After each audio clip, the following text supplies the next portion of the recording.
하루의 말씀, 오늘은 출애굽기 2장 1절에서 10절의 말씀 가지고 함께 나눕니다. 성경 봉독합니다. 레위 가문의 한 남자가 레위 가문의 한 여자를 아내로 맞이하였다. 그 여자가 임신을 하여 아들을 낳았는데 그 아이가 하도 잘생겨서 남이 모르게 3달 동안이나 길렀다. 그러나 더 이상 숨길 수가 없어서 갈대 상자를 구하여다가 역청과 송진을 바르고 아이를 거기에 담아 강가의 갈대 사이에 놓아두었다. 그 아이의 누이가 멀찍이 서서 아이가 어떻게 되는지를 지켜보고 있었다. 마침 바로의 딸이 목욕을 하려고 강으로 내려왔다. 시녀들이 강가를 거닐고 있을 때 공주가 갈대 숲속에 있는 상자를 보고 시녀 한 명을 보내서 그것을 가져오게 하였다. 여러분이 거기에 남자아이가 울고 있었다. 공주가 그 아이를 불쌍히 여기면서 말하였다.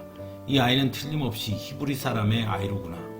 그때 그 아이의 누이가 나서서 바로의 딸에게 말하였다. 제가 가서 히브리 여인 가운데서 아기에게 젖을 먹일 유모를 데려다 드릴까요? 바로의 딸이 대답하였다. 그래, 어서 데려오너라. 그 소녀가 가서 그 아이의 어머니를 불러왔다. 바로의 딸이 그에게 말하였다. 이 아이를 데리고 가서 나를 대신하여 젖을 먹여다오. 그렇게 하면 내가 너에게 삭슬 주겠다.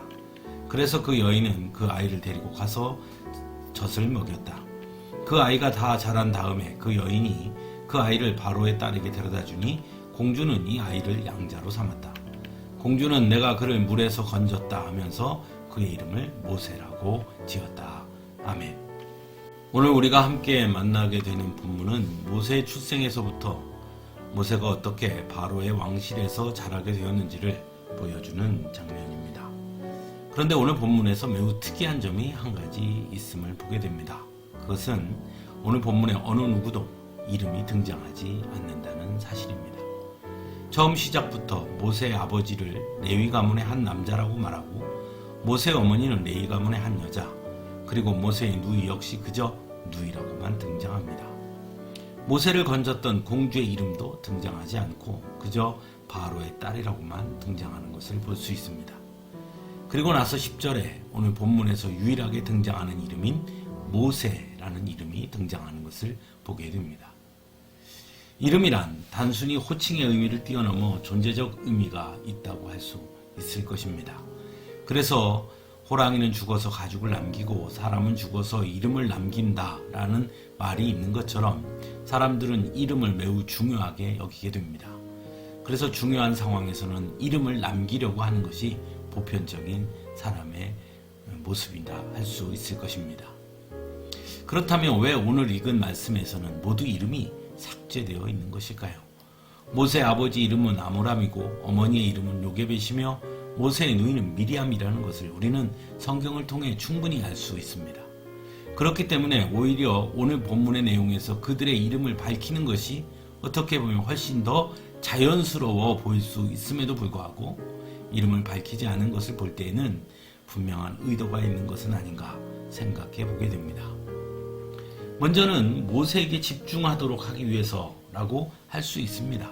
다른 사람들의 이름은 감추어진 채 모세 이름만이 등장하므로 모세가 매우 중요한 인물이라는 것을 보여주기 위함이다 라고 볼 수 있을 것입니다.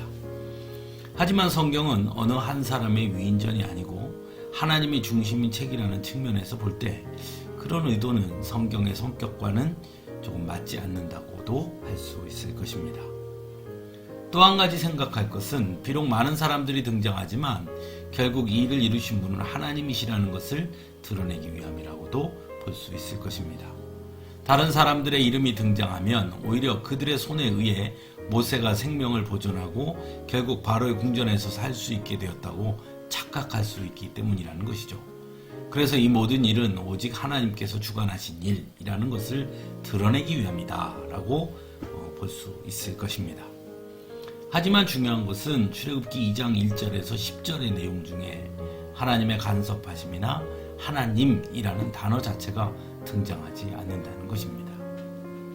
마지막으로 생각할 수 있는 것은 결국 모세가 생명을 보존하고 바로의 궁전에서 살 수 있게 된 것은 이름 없는 이들의 헌신과 수고와 사랑 때문이었다는 것을 말한다고 볼 수 있습니다.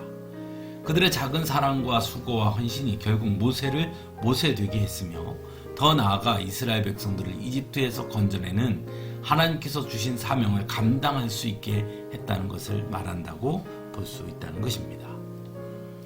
사랑하는 성도 여러분, 성경에는 참 수많은 위인들이 등장합니다. 하지만 그 수많은 위인들 옆에는 항상 이름도 없이 묵묵하게 자신들의 역할을 감당하며 하나님의 뜻에 순종함으로 하나님께서 쓰시고자 세우시는 사람들을 묵묵히 도와주고 그들을 위해 기도해주며 사랑과 헌신으로 섬기는 이들이 있었음을 또한 우리는 보게 됩니다. 세상에서는 분명 앞에 서 있는, 즉 이름이 등장하는 사람들을 기억하고 그들에게 위대하다고 말할지 모르지만, 그러나 하나님은 결코 그들만을 위대하다고 말씀하지 아니하실 것입니다. 오히려 이름 없이 묵묵하게 자신들의 자리에서 최선을 다한 이들의 그 수고와 헌신도 하나님은 똑같이 칭찬해 주실 것이라는 사실입니다. 무엇보다 우리의 이름을 내려고 하는 순간 우리는 쉽게 교만에 넘어지게 된다는 것 또한 우리는 기억해야 합니다.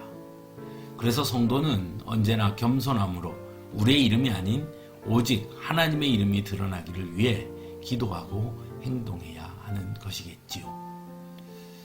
오늘 모세 이야기를 통해 어쩌면 성경은 우리에게 그것을 다시 한번 깨우쳐 주는 것인지도 모르겠다 하는 생각을 해보게 됩니다.